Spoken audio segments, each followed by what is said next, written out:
উহার দ্বারাই আমরা প্রভু পিতার ধন্যবাদ করি, আবার উহার দ্বারাই ঈশ্বরের সদৃশ্য জাত মনুষ্যদিগকে শাপ দিই। একই মুখ হইতে ধন্যবাদ ও শাপ বাহির হয়। Hallelujah, hallelujah.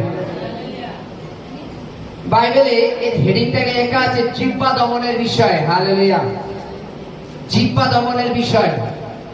এই জিহ্বা দমনের বিষয় বলেছে যে আমাদের এই জিহ্বা হয়তো সাইজে ছোট, মুখটা সাইজে ছোট, কিন্তু অনেক বড় বড় কথা বলে, তাই তো নাকি? অনেক বড় বড় কথা বলে, তাই তো নাকি? হয়তো মুখটা ছোট। বাইবেলের কাছে একটা জাহাজ, সেই জাহাজের হাল কাকে বলে আমরা বুঝি? হাল কাকে বলে বুঝি? হাল বুঝি না? টানে যাবে না বাইরে যাবে, ওকে হাল বলে। হালেলুয়া। তুমি থানার ঘাটে যাবো, ওখানে তোমার প্যাটেল বোর্ড আছে, প্যাটেল বোর্ডে বসবা, 4 জন বসা যায়, 2 জন বসে প্যাটেল করে, 2 জনের মাঝখানে একটা হাতে লাঠি থাকে, ডানে যাবে না বাইরে যাবে, ওটাকে হাল বলে। বুঝেছি নাকি? নাগলাস গেতে পার্কে যাবা, অভিজ্ঞতা বাড়িয়ে আসবা। তোর হালেলুয়া। ওই হালটা সাইডে ছোট হয়, কিন্তু অত বড়টা জাহাজকে কন্ট্রোল করে। ডানে যাবে না বাইরে যাবে, ডানে যাবে না বাইরে যাবে। বাইবেলে কি বলছে? তদানুসারে জাহাজ অ্যাক্সিডেন্টের থেকে বেঁচে যায়, বড় সমস্যা থেকে বেঁচে যায়। কিন্তু বাইবেলের কাছে আমাদের মুখ। হালেলুয়া।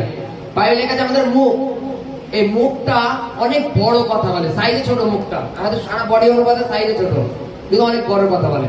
হয়তো আমি তাকে এমন একটা প্রেস্টিজের কথা বলে দিলাম, যার জন্য সে হয়তো সারা জীবনই আমার থেকে দূরে চলে গেল। হয় না? কতটুকু কথা বলেছিলাম, জাস্ট একটা লাইন বলেছিলাম, একটা লাইনে কথাবার্তার জন্য কতবার গন্ডগোল তৈরি হবে। এরকম বাইবেলে বলছে যে আমরা উহার দ্বারাই, উহা এখানে 2 বার উহা উল্লেখ করা আছে, লাইনটা আমরা আবার পড়বো। উহার দ্বারাই আমরা প্রভুর পিতার ধন্যবাদ করি, আবার উহার দ্বারা ঈশ্বরের সদৃশ্য জাত ব্যক্তিদের শাপ দিই। উহা, উহা কথা হচ্ছে মুখ। আমরা যে মুখ দিয়ে ঈশ্বরের ধন্যবাদ গৌরব মহিমা এখানে করলাম এতক্ষণ, আর এই মুখ দিয়ে যদি আবার আমরা কোনো মনুষ্যকে শাপ দিই, অভিশাপ দিই, এটা কি উচিত আমাদের? হালেলুয়া। বাইবেলের কাছে ঈশ্বর সদৃশ্য মনুষ্য। হালেলুয়া। কেননা ঈশ্বর প্রথম যখন আদমকে বানিয়েছে, তিনি মাটি দিয়ে নিজের আকারে তৈরি করেছেন।